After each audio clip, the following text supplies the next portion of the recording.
ఓం శుక్లాంబరధరం విష్ణుం శశివర్ణం చతుర్భుజం ప్రసన్నవదనం ధ్యాయేత్ సర్వవిఘ్నోపశాంతయే అగజానన పద్మార్కం గజాననమహర్నిశం అనేకదం తం భక్తానాం ఏకదంతం ఉపాస్మహే వక్రతుండ మహాకాయ కోటి సూర్య సమప్రభా నిర్విఘ్నం కురు మే దేవా సర్వకార్యేషు సర్వదా. శ్రీ వినాయక వ్రతకథ. వ్రతకథ చదివేవారు పూజలో కూర్చున్న వాళ్ళు ముందు కొన్ని అక్షతలు చేతిలో ఉంచుకోవాలి. కథ పూర్తయిన తరువాత వాటిని శిరస్సుపై వేసుకోవాలి. ఇక కథ మొదలు పెడదాం. పూర్వం చంద్రవంశానికి చెందిన ధర్మరాజు జ్ఞాతుల వలన సిరి సంపదలన్నీ పోగొట్టుకున్నాడు. భార్యతోనూ తమ్ములతోనూ వనవాసం చేస్తూ ఒకనాడు నైమిసారణ్యానికి చేరుకున్నాడు. అక్కడ సౌనకాది ఋషులకు అనేక పురాణ రహస్యాలను బోధిస్తున్న సూత మహామునిని దర్శించి నమస్కరించి, ఋషివర్య, మేము రాజ్యాధికారాన్ని సమస్త వస్తు వాహనాల్ని పోగొట్టుకున్నాం. ఈ కష్టాలన్నీ తీరి పూర్వ వైభవం పొందేలా ఏదైనా సులభమైన వ్రతాన్ని చెప్పండి అని ప్రార్థించాడు. అప్పుడు సూతుడు ధర్మరాజుకు వినాయక వ్రతం చేస్తే కష్టాలు తొలగిపోయి సమస్త సౌఖ్యాలు కలుగుతాయంటూ ఇలా చెప్పసాగాడు. ఒకసారి కుమారస్వామి పరమశివుని దర్శించి, తండ్రి, మానవులు ఏ వ్రతం చేయడం వలన వంశవృద్ధిని పొంది సమస్త కోరికలు తీరి సకల శుభాలను, విజయాలను, వైభవాలను పొందగలుగుతారో అటువంటి వ్రతాన్ని చెప్పండి అని కోరాడు. అందుకు శివుడు, నాయనా, సర్వసంపత్కరము, ఉత్తమము, ఆయుష్కామార్థ్య సిద్ధిప్రదము అయినది వినాయక వ్రతం అనేది ఒకటి ఉంది. దీన్ని భాద్రపద శుద్ధ చవితి నాడు ఆచరించాలి. ఆ రోజు ఉదయమే నిద్రలేచి స్నానం చేసి నిత్యకర్మలు నెరవేర్చుకొని తమ శక్తి మేరకు బంగారంతో గాని, వెండితో గాని లేదా మట్టితో గాని విఘ్నేశ్వరుడి బొమ్మను చేసి తమ ఇంటికి ఉత్తర దిక్కులో బియ్యాన్ని పోసి మండపాన్ని నిర్మించి అష్టదళ పద్మాన్ని ఏర్పరచాలి. అందులో గణేశుడి ప్రతిమను ప్రతిష్ఠించాలి. అనంతరం శ్వేత గంధాక్షతలు, పుష్పాలు, పత్రాలతో పూజించి ధూపదీపాలను, వెలగ, నేరేడు మొదలైన ఫలములను రకమునకు 21 చొప్పున నివేదించాలి. నృత్య, గీత, వాద్య, పురాణ పఠనాదులతో పూజను ముగించి యథాశక్తి వేద విధులైన బ్రాహ్మణులకి దక్షిణ, తాంబూలాదులు ఇవ్వాలి. బంధుజనంతో కలిసి భక్ష్యభోజ్యాదులతో భోజనం చేయాలి. మరునాడు ఉదయం స్నాన సంధ్యలు పూర్తి చేసుకొని గణపతికి పునఃపూజ చేయాలి. విప్రులను దక్షిణ తాంబూలాలతో తృప్తులను చేయాలి.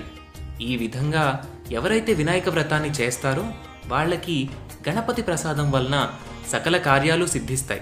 అన్ని వ్రతాల్లోకి అత్యుత్తమమైన ఈ వ్రతం త్రిలోక ప్రసిద్ధమై దేవముని గంధర్వాదులందరి చేత ఆచరింపబడినది అని పరమశివుడు కుమారస్వామికి చెప్పాడు.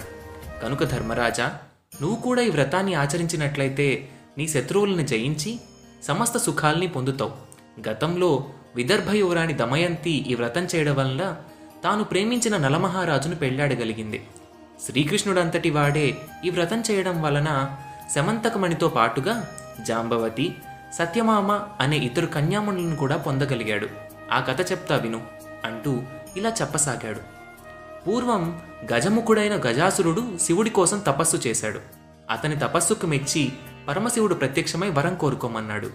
గజాసురుడు, స్వామి, నువ్వు నా ఉదరమందే నివసించాలి అని కోరాడు. దాంతో భక్త సులభుడైన శివుడు అతడి కుక్షి అందు ఉండిపోయాడు. జగన్మాత పార్వతి భర్తను వెతుకుతూ ఆయన గజాసురుని కడుపులో ఉన్నాడని తెలుసుకుంది. ఆయన్ని దక్కించుకునే ఉపాయం కోసం శ్రీ మహావిష్ణువుని ప్రార్థించింది. శ్రీహరి బ్రహ్మాది దేవతలను పిలిపించి చర్చించాడు. గజాసుర సంహారానికి గంగిరెద్దు మేళమే తగినది అని నిర్ణయించారు. నందీశ్వరుణ్ణి గంగిరెద్దుగా అలంకరించారు. బ్రహ్మాది దేవతలందరూ తలకొక వాయిద్యాన్ని ధరించారు. మహావిష్ణువు చిరుగంటలు, సన్నాయిలు ధరించాడు. గజాసురపురానికి వెళ్ళి గంగిరెద్దుని ఆడిస్తుండగా గజాసురుడు విని వారిని పిలిపించి తన భవనం ఎదుట గంగిరెద్దును ఆడించమని కోరాడు. బ్రహ్మాది దేవతలు రసరమ్యంగా వాద్యాలను వాయిస్తుండగా జగన్నాటక సూత్రధారి అయిన హరి చిత్ర విచిత్రంగా గంగిరెద్దును ఆడించాడు. గజాసురుడు పరమానంద భరితుడై ఏం కావాలో కోరుకోండి ఇస్తాను అని అన్నాడు. అంతట శ్రీహరి గజాసురుణ్ణి సమీపించి, ఇది శివుని వాహనమైన నంది, శివుణ్ణి కనుగొనడానికి వచ్చింది, శివుణ్ణి అప్పగించు అని కోరాడు. ఆ మాటలకు గజాసురుడు నివ్వెరపోయాడు. వచ్చినవాడు రాక్షసాంతకుడైన శ్రీహరి అని తెలుసుకున్నాడు. తనకు మరణం నిశ్చయం అనుకున్నాడు. తన గర్భంలో ఉన్న పరమేశ్వరుని ఉద్దేశించి, స్వామి, నా శిరస్సుని త్రిలోక పూజ్యముగా చేసి నా శరీరాన్ని నువ్వు ధరించు అని ప్రార్థించాడు. తన గర్భంలో ఉన్న శివుణ్ణి తీసుకోవచ్చునని విష్ణుమూర్తికి అంగీకారం తెలియజేశాడు. అంతా శ్రీహరి నందిని ప్రేరేపించగా నంది తన కొమ్ములతో గజాసురుని ఉదరాన్ని చీల్చాడు. బ్రహ్మాది దేవతలకు వీడ్కోలు చెప్పి శ్రీహరి వైకుంఠానికి వెళ్ళగా శివుడు నందినెక్కి కైలాసానికి వెళ్ళాడు. వినాయకోత్పత్తి. కైలాసంలో పార్వతి భర్త రాకను గురించి విని సంతోషించింది. స్వాగతం చెప్పేందుకు స్నానాలంకార ప్రయత్నంలో తనకై ఉంచిన నలుగు పిండితో పరధ్యానముగా ఒక ప్రతిమను చేసింది. అది చూడముచ్చటైన బాలుడిగా కనిపించింది. దానికి ప్రాణం పోయాలి అనిపించింది. తన తండ్రి ద్వారా పొందిన మంత్రంతో ఆ ప్రతిమకు ప్రాణప్రతిష్ఠ చేసింది. ఆ దివ్యసుందరుని వాకిట్లో ఉంచి ఎవ్వర్నీ లోనికి రానివ్వొద్దు అని చెప్పి లోపలికి వెళ్ళింది. కాసేపటికి శివుడు వచ్చాడు.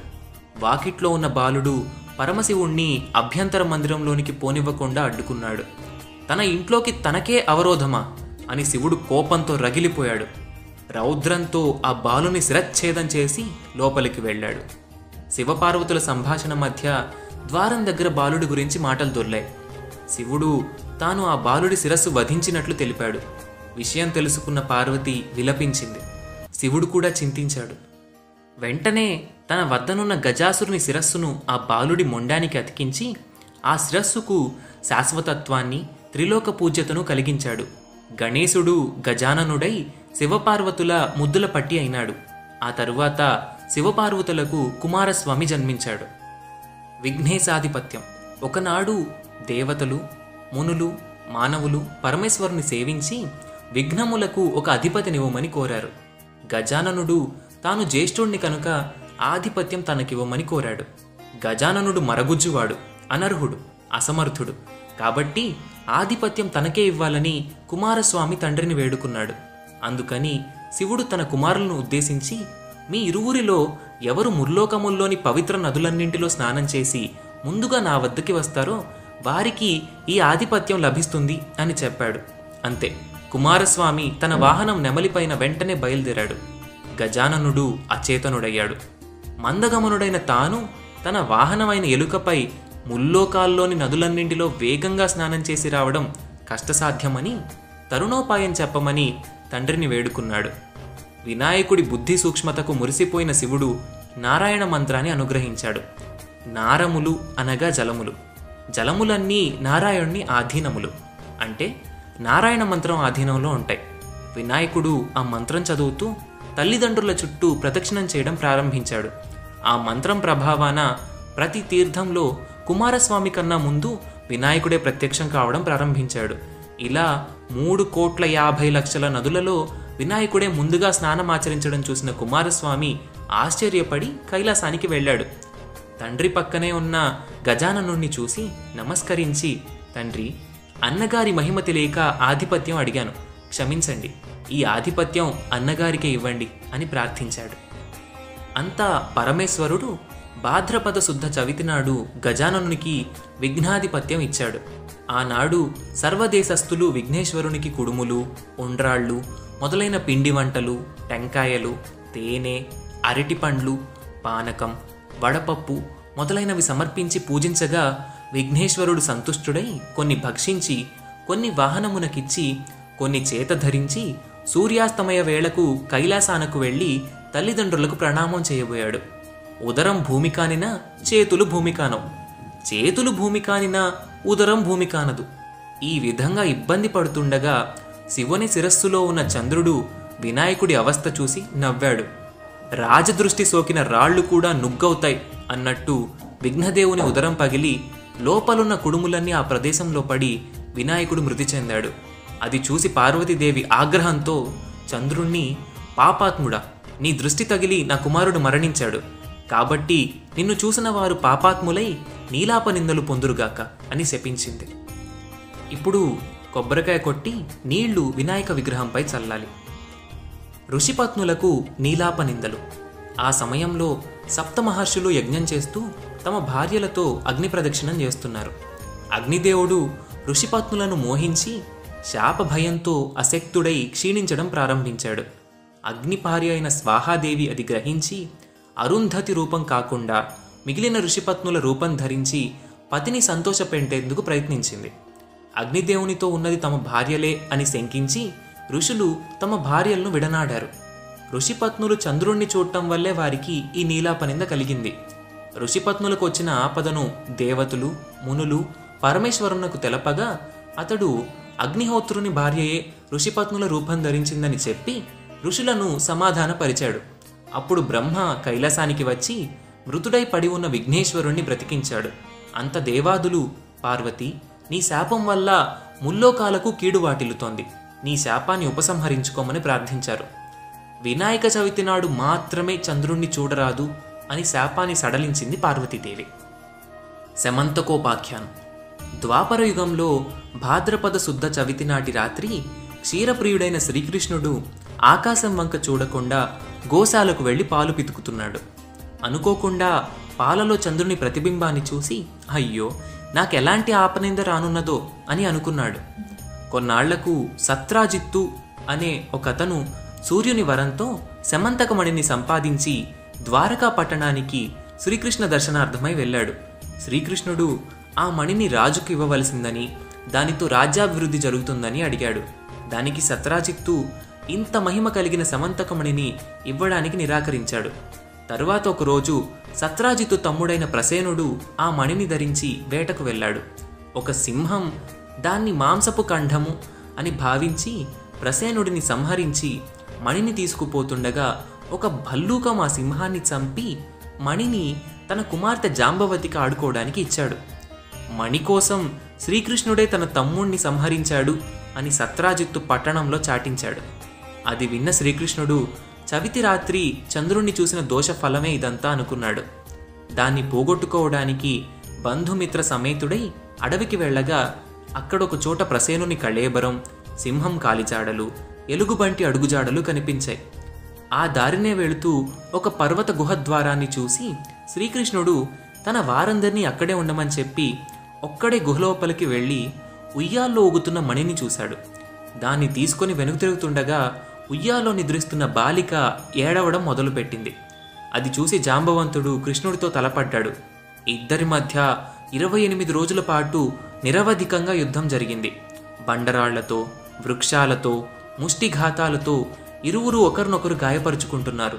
జాంబవంతుడు తన్ని ఓడిస్తున్నది శ్రీరాముడే అని తెలుసుకొని, దేవా, త్రేతాయుగంలో నా మీద వాత్సల్యంతో నువ్వు ఒక వరం కోరుకోమన్నావు. నీతో ద్వంద్వయుద్ధం చేయాలని నేను కోరుకున్నాను. అప్పటి నుండి నీ నామస్మరణే చేస్తూ యుగాలు గడిపాను. ఇన్నాళ్లకు నా కోరిక నెరవేరింది అంటూ ప్రార్థించగా శ్రీకృష్ణుడు శమంతకమణిని అపహరించినట్లు నా పైన ఆరోపణ వచ్చింది. మణి కోసం ఇలా వచ్చాను, ఇవ్వమని కోరాడు. జాంబవంతుడు శ్రీకృష్ణునికి మణితో పాటు తన కూతురు జాంబవతిని కానుకగా ఇచ్చాడు. పట్టణానికి తిరిగి వచ్చిన శ్రీకృష్ణుడు సత్రాజిత్తును రప్పించి పిన్న పెద్దలను ఒక చోట చేర్చి యావత్ వృత్తాంతాన్ని తెలియజేశాడు. శమంతకమణిని సత్రాజిత్తుకు తిరిగిచ్చేశాడు. దాంతో సత్రాజిత్తు పశ్చాత్తాపంతో అయ్యో, లేనిపోని నిందమోపి తప్పు చేశాను అని విచారించి మణితో పాటు తన కుమార్తెైన సత్యభామను భార్యగా స్వీకరించమని శ్రీకృష్ణుణ్ణి వేడుకున్నాడు. శ్రీకృష్ణుడు ఒక శుభముహూర్తాన జాంబవతి, సత్యభామలను భార్యలుగా పొందాడు. దేవాదులు, మునులు కృష్ణుని స్తుతించి, మీరు సమర్థులు కనుక నీలాపనింద పాపుకున్నారు, మా పరిస్థితి ఏమిటి అని అడగగా అంతట శ్రీకృష్ణుడు భాద్రపద శుద్ధ చతుర్థి నాడు ప్రమాదవశాత్తు చంద్రుణ్ణి చూసిన వాళ్ళు గణపతిని పూజించి ఈ శమంతకమణి కథను విని అక్షతలు తలపై చల్లుకుంటే నీలాపనిందలు పొందరు అని తెలియజేశారు. అప్పట్నుంచి ప్రతి సంవత్సరం భాద్రపద శుద్ధ చతుర్థి నాడు దేవతలు, మహర్షులు, మానవులు తమ తమ శక్తి కొలది గణపతిని పూజించి అభీష్ట సిద్ధి పొందుతూ సుఖ సంతోషాలతో ఉన్నారు. శ్రీ వినాయక వ్రత కథ ఇంతటితో సమాప్తం. అందరూ తమ చేతుల్లో ఉన్న అక్షితలు తలపై చల్లుకోండి. సర్వేజన సుఖినో భవంతు.